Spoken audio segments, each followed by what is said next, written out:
Welcome back, everybody, to another deep dive. And, before we get started today, tell us, where are you tuning in from? Yeah, love to hear. Everybody's coming to this deep dive with their own experiences, their own perspectives. So tell us where you're coming from as we jump into this one. Absolutely. So get this right. Imagine you're at the premiere Yeah. of Monday Night Raw on Netflix. Okay. The atmosphere is buzzing. You got legends in the room. Mhm. The Undertaker, John Cena. Wow. The energy is electric, right? Huge. Hulk Hogan enters the Hulkster himself. Yeah.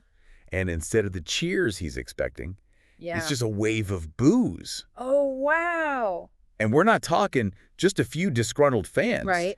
These boos are so loud that they're actually picked up by Netflix's subtitles. Really? So what happened, right? Yeah.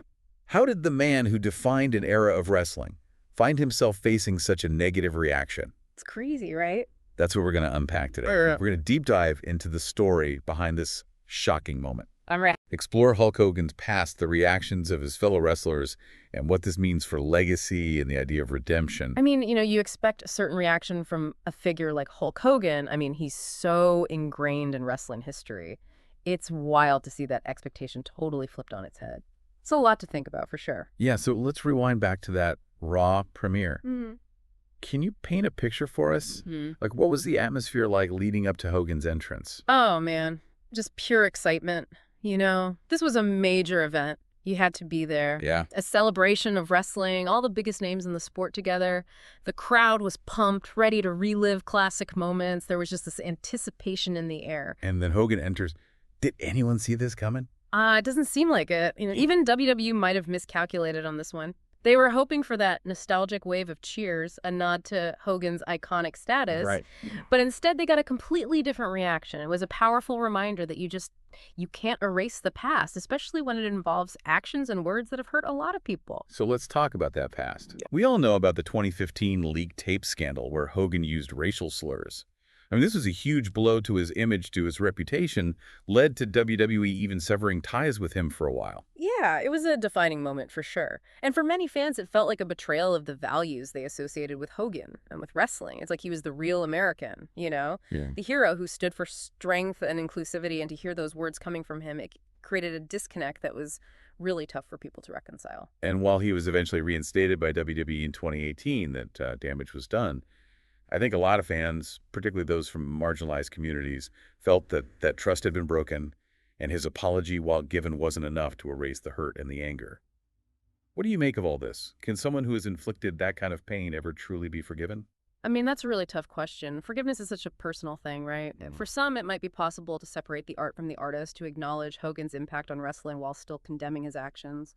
But for others, it just might be impossible to look past the hurt that he caused. And it's not just about the initial transgression, right? Yeah. It's about what comes after.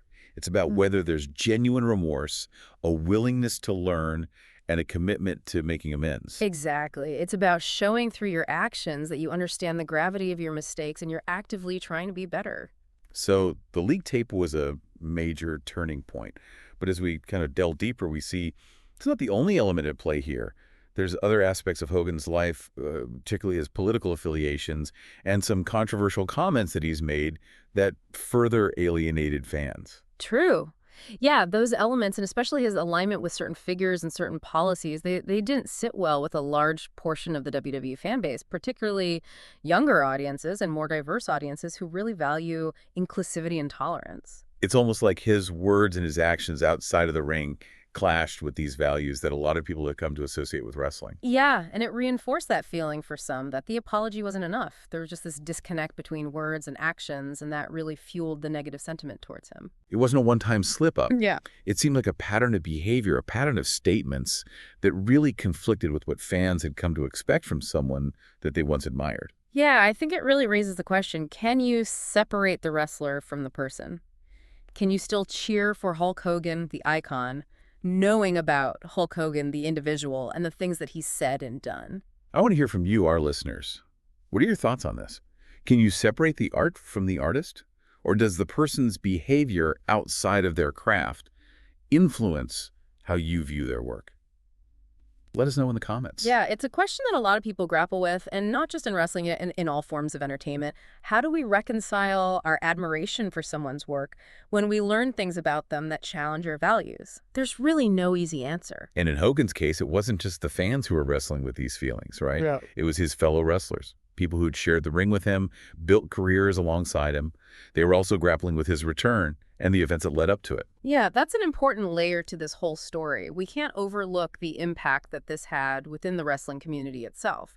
For many wrestlers, particularly those from marginalized backgrounds, Hogan's words and actions cut deep. Absolutely. Wrestlers like Kofi Kingston, Big Xavier Woods of the New Day, who have been, such vocal advocates for diversity and inclusion in wrestling, publicly expressed their discomfort with Hogan's reinstatement.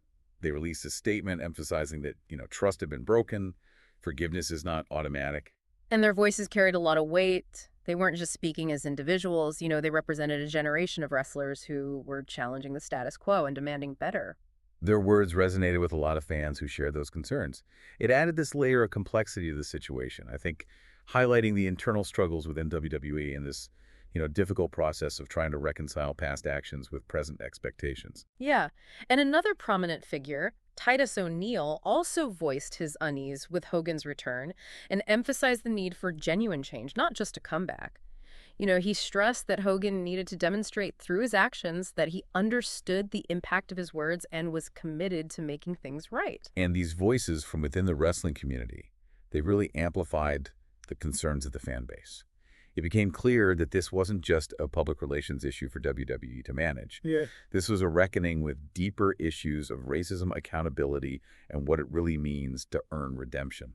Absolutely. And it forced WWE to confront the complexity of the situation. Yeah. They knew there would be backlash to Hogan's return. There were even discussions about presenting him as a heel, a villain, acknowledging the negative sentiment, and maybe even using that to create a storyline. That would have been an interesting approach, wouldn't it? It might have been. Now, leaning into the controversy rather than trying to gloss over it. But they ultimately chose to go with the traditional babyface presentation. Yeah. The hero's welcome. They were banking on nostalgia, on Hogan's iconic status, and hoping that would overshadow the recent events. Yeah. But as we saw, it backfired. The boos that echoed through the arena that night, I think, were a clear indication that they had misjudged the situation. They underestimated the depth of the hurt and the changing expectations of the fan base. Yeah. It's possible that they were caught between trying to appease longtime fans who grew up with Hogan as their hero and acknowledging the evolving sensibilities of a new generation of fans who are more attuned to issues of social justice and accountability. It raises questions about the role of nostalgia in shaping public opinion. Yeah. Can fond memories of the past really erase the impact of harmful actions? That's a great question. It's like asking, can we separate the entertainment we enjoy from the person who created it? Can we still sing along to our favorite song, even if we disagree with the artist's personal views? And in Hogan's case, I think those questions become even more complicated because his legacy is so intertwined with both his undeniable achievements in wrestling and his personal failings. Yeah, there's no denying his impact. He helped bring wrestling into the mainstream. He became this global icon, a symbol of strength and American values. When he transcended the world of wrestling and he became this pop culture phenomenon. But now that image is forever tarnished.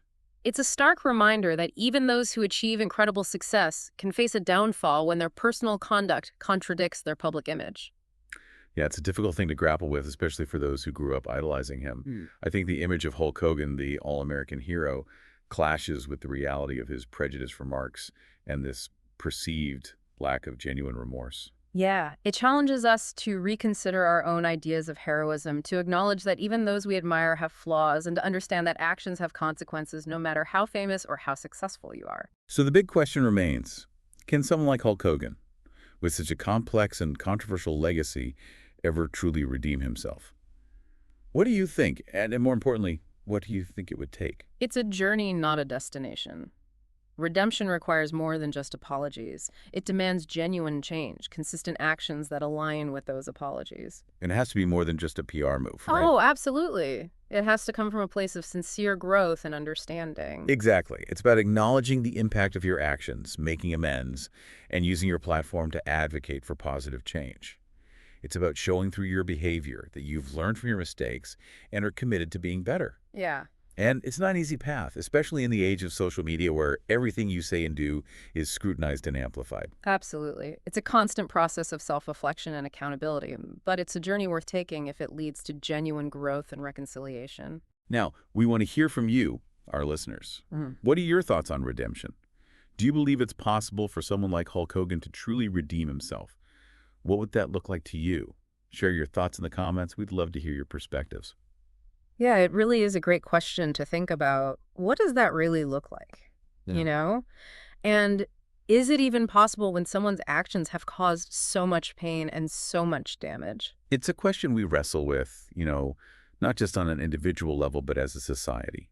How do we hold people accountable for their past while also allowing for the possibility of growth and change? And how do we navigate those complexities when it comes to, these public figures, Yeah. people whose lives and careers are just constantly under this microscope? Well, and in Hogan's case, we're talking about someone whose legacy is so tied to wrestling history with, a generation's childhood memories. I mean, for many, he represented the best of wrestling, the larger-than-life hero, the symbol of strength and resilience, But now that image is clouded. challenged by the reality of his actions and his words. And it creates this dissonance for fans who are trying to reconcile their past admiration with their present understanding. It forces us to ask ourselves, can a legacy built on both incredible achievements and hurtful actions ever truly be reconciled? It's a question without easy answers. Hmm. There's no magic formula for redemption. It's a process, a journey that requires a genuine commitment to change not just words, but actions that demonstrate a true understanding of the harm that was caused. And it's a journey that takes place in the public eye under the constant scrutiny of social media and this culture that often demands, instant judgment and condemnation. So as we wrap up this deep dive into the story of Hulk Hogan, the Raw premiere, and the Yeah. complex questions that it raises, Yeah. we want to leave you with one final thought. Okay. Something to ponder as you continue to navigate the world of wrestling entertainment and even, your own personal life. Absolutely. What does it take to rebuild trust and earn forgiveness, especially in an age where voices are amplified and past actions can resurface at any moment? It's a question that challenges us to think critically, to engage in meaningful conversations, and to approach these situations with nuance and understanding. Because ultimately, it's about more than just Hulk Hogan, right? Yeah. It's about how we as a society grapple with these complexities of human behavior, the possibility of redemption, and the ongoing struggle for equality and inclusivity. Well said. I think this deep dive has given us all some food for thought, some new perspectives to consider. Thank you for joining us on this journey. Absolutely. Keep exploring, keep questioning, and keep those conversations going.